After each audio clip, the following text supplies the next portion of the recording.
Chenro mar dayo dho jolar lemo mar jakom IEBC ne odhi nyime kawuono ka put manono jogo mamedo diro penjo mag pimo ratil mar jomolap dhogi ndong' ne komno endo. E kindeno bende Archbishop mar kanisa jokopere Philip Anyolo wacho ni jal ma idhi yudo lemo mar bedo jakom mar IEBC nyaka duok geno mar jopiny masani koro onge gi adieri e duolno. Walter Nyambaga nigi ler mar wachni. Oganda jo Kenya pod nyiso rang'iny mar rembedo kod chir kod duol mar IEBC kaluwore kod kaka IEBC okosechopo geno mag jo Kenya e wi tayo yiero ma pacho ka. Kokalo kuom jadolo Philip Anyolo moloso Thika e kaunti ma Kiambu, owacho ni dwaro nitiere mar mondo mi aput mochuogo IEBC oket duol mabiro duogo chir kod geno mar jo Kenya kuom duol mar IEBC kalore kod gik mosetimore e wi yiero ma pacho ka. The trust is built into the Kenyans, things will work well. The most difficult thing I think now is that IEBC up to now is not trusted.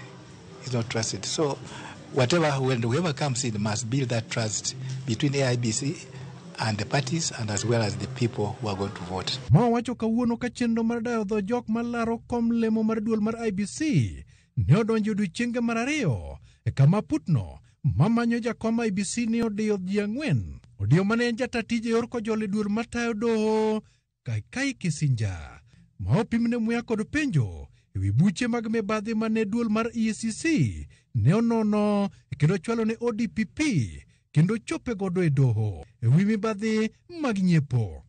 EACC recommended for prosecution was also your name. Maybe you give us a little background on what had transpired, and in the same time, this position you are seeking requires confidence in the public. So when there were issues or investigations touching on one of the courts that had not been constructed, the investigating agencies heard about it and moved into the institution. Fortunately,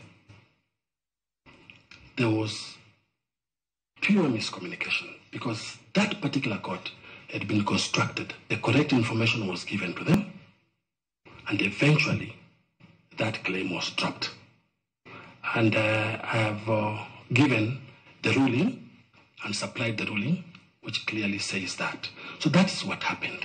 Jacob Ngwele, benedoge omo kenyima pudno, e kaidwa ni mondo ler mibadhi mane omiene kine mane en jagoro mar county ma Nairobi, e kama mibadhi monywando nyaka rem chudo ne jotije mag county ma Nairobi ne odhienyne.